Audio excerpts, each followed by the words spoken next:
नमस्कार बच्चों, मैं उमा शंकर आप सभी का हार्दिक स्वागत करता हूं। बच्चों, अभी हम लोग 2024 का सीयूटी यूजी हिस्ट्री का जो एग्ज़ाम हुआ था उसका अध्ययन कर रहे हैं।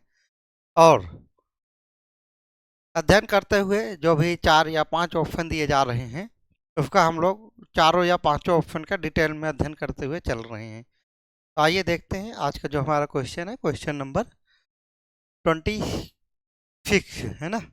अभी तक हम लोगों ने क्वेश्चन नंबर 1 से 2025 का हमने पूरा पीवाईक्यू कर लिया है और 2024 में भी क्वेश्चन नंबर 1 है, क्वेश्चन नंबर 25 तक कर रखा है।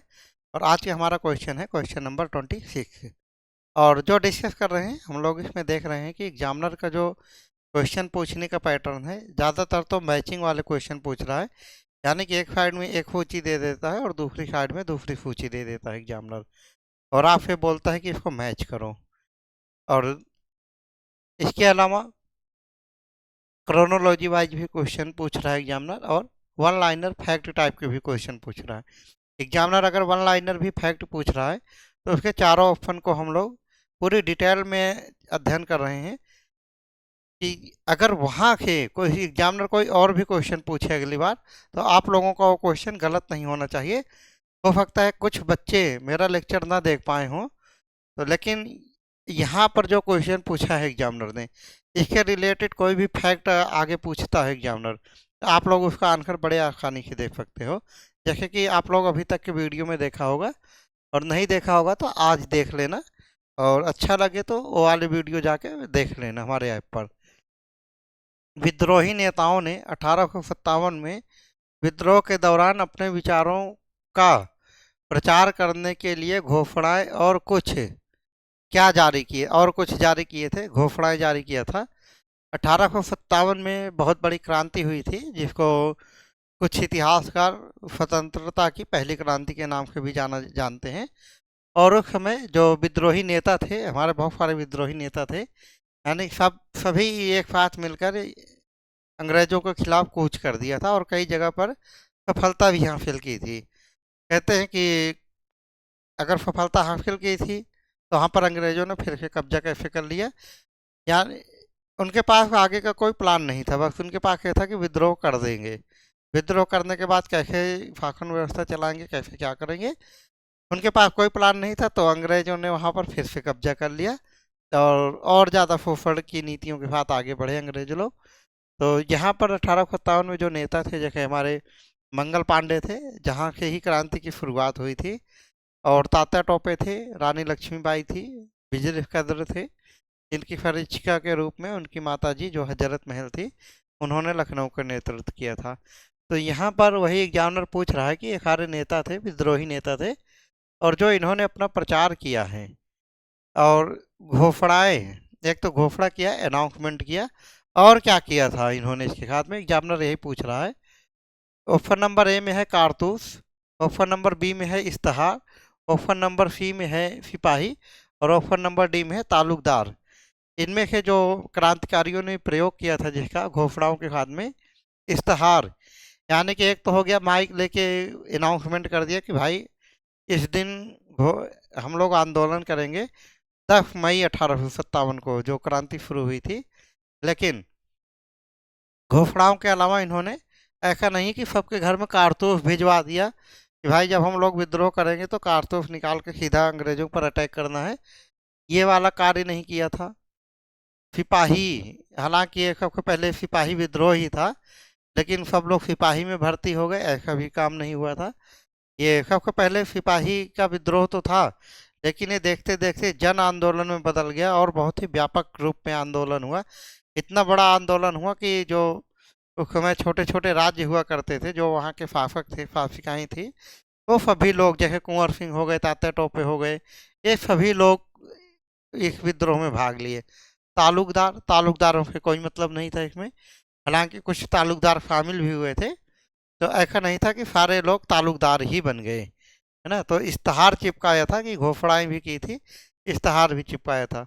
जब यहाँ पर 1857 की बात हो गई है तो हम लोग कुछ चर्चा कर लेते हैं। जो 1857 का जो विद्रोह था, इसका जो चिन्ह था, है ना, हर चीज़ का एक चिन्ह होता है। जो 1857 का विद्रोह था, जो इसका चिन्ह था, ये था कमल का फूल और रोटी। कमल का फूल और रोटी।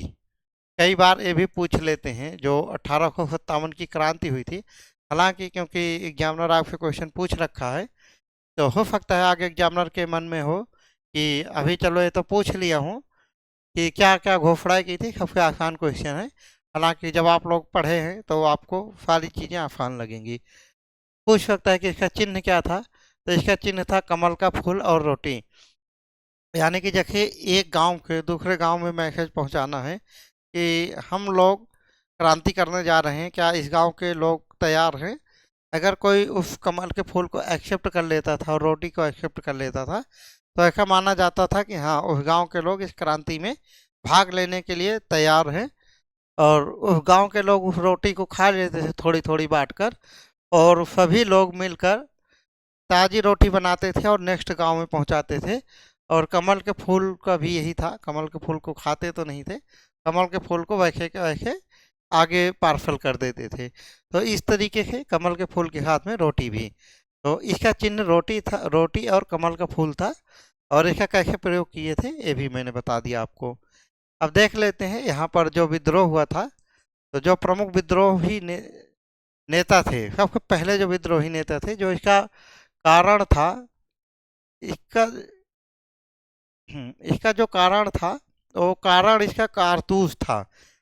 कारतूस इसीलिए था क्योंकि जब उस समय अंग्रेजों ने कारतूस बनाया था, और उसमें ऐसा अफवाह फैली या सही बात थी जो भी थी, उसमें यह था कि इसमें कारतूस में गाय और सुअर की चर्बी मिली हुई थी। इसका इन कारतूसों में गाय और सुअर, तात्कालिक कारण यही था, सुअर की चर्बी।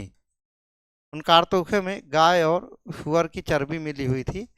इससे क्या हुआ, दोनों धर्म को मानने वाले जो लोग थे, ब्राह्मण हिंदू धर्म, क्योंकि गाय को माता मानते हैं हिंदू लोग, और बर्दाश्त नहीं करते हैं कि कोई इस तरीके की चीज़ें हरकतें करें। और जो चर्बी लगे हुए कारतूस थे उनको मुंह से खींच कर खोला जाता था, जब भी वो फटते थे आगे जाकर। सुअर की चर्बी, जो मुस्लिम वर्ग के लोग हैं, वो सुअर की चीज़ों को मुंह लगाने के लिए बहुत ही ज़्यादा विरोध करते हैं। और इस तरीके से इन्होंने गाय और सुअर की चर्बी का यूज किया था। तो एक नेता थे हमारे जिनका नाम था मंगल पांडे। तो मंगल पांडे को जब ये बात कंफर्म हो गई कि हाँ, ये लोग इन कारतूसों में गाय और सुअर की चर्बी का प्रयोग कर रहे हैं, तो इन्होंने अपने साथ कुछ साथियों के साथ में, और जो मंगल पांडे थे ये थे बंगाल नेटिव इन्फेंट्री में सिपाही थे। बंगाल नेटिव इन्फेंट्री की 34वीं जो बटालियन थी, 34वीं बंगाल नेटिव की 34वीं इन्फेंट्री, 34वीं इन्फेंट्री में सिपाही थे मंगल पांडे। बंगाल नेटिव की 34वीं इन्फेंट्री में सिपाही थे, और इन्होंने, मंगल पांडे ने उनका विरोध किया। और विरोध करते करते 29 मार्च 1857 को, 29 मार्च 1857 को, 29 मार्च 1857 को इन्होंने, एक इनके अधिकारी थे उन पर गोली चला दी थी और विद्रोह कर दिया था। एक अपने सिपाही पर गोली चलाकर विद्रोह भी कर दिया था। और इनको, मंगल पांडे को ही 8 अप्रैल 1857 को, 8 अप्रैल 1857 को इनको फांसी दे दी गई थी। जब इनको फांसी दे दी गई 8 अप्रैल 1857 को, तो सेना सिपाही लोग भड़क गए, जो भारतीय सिपाही थे वो लोग भड़क गए, और उन्होंने 10 मई 1857 को, एक डेट ये है 29 मार्च 1857, और एक जो है 8 अप्रैल 1857, और जो तीसरी प्रमुख डेट है वो है 10 मई 1857। 10 मई 1857 को फारसी सिपाही लोग विद्रोह हो गए मैडम। आप मिनिमाइज करके अपना कर लो फिर। तो 10 मई 1857 को सारे सिपाही लोग विद्रोह कर देते हैं और 11 मई 1857 को ये लोग दिल्ली पहुंचते हैं और बहादुर खां जफर को अपना राजा नियुक्त करते हैं कि आप पूरे भारत के राजा हैं और अगर आप नेतृत्व करेंगे तो हम सभी लोग एक साथ मिलकर विद्रोह कर सकते हैं। तो 1857 के विद्रोह के बारे में हम लोगों ने जो भी इम्पोर्टेंट बात थी वो हम लोगों ने पढ़ लिया है। एक बार और रिवाइज करवा देता हूँ। 18 जो क्वेश्चन पूछा गया था कि जो क्रांतिकारी नेता थे इन्होंने क्या क्या प्रयोग किया था। एक तो घोषणाएं की थी और दूसरा इसका ऑप्शन नंबर बी है इश्तहार। घोषणाओं के साथ में इन्होंने पोस्टर भी चिपकाए थे। हो सकता है आगे एग्जामिनर आपसे इसके चिन्ह के बारे में पूछ ले कि कमल का फूल और रोटी इसका चिन्ह था और ये विद्रोह हुआ क्यों था। जो तात्कालिक कारण था वो था जो समय कारतूस यूज किए जाते थे, गाय और सुअर की चर्बी का यूज होता था। और इसके जो प्रमुख नेता थे मंगल पांडे, बंगाल नेटिव की 34वीं इन्फेंट्री में सिपाही थे और इन्होंने विद्रोह किया था। सबसे पहले इसी का विरोध किया था, गाय और सुअर की चर्बी जो यूज कर रहे थे। तो 29 मार्च 1857 को इन्होंने मंगल पांडे ने एक अंग्रेज अधिकारी पर गोली चला दी थी और 8 अप्रैल 1857 को मंगल पांडे को फांसी दे दी गई। इसीलिए मेरठ में जो सिपाही थे जो विद्रोह कर दिए 10 मई 1857 को और 11 मई 1857 को ये लोग दिल्ली पहुंच गए और दिल्ली में बहादुर खां जफर को अपना नेता नियुक्त किया। और इसके बारे में और भी हम लोग आगे जो क्वेश्चन आएगा चर्चा करेंगे और कल फिर मिलते हैं बच्चों इसी चैनल पर नेक्स्ट वीडियो के साथ में, इसके आगे के क्वेश्चन के साथ में। तब तक के लिए जय हिंद। Okay madam.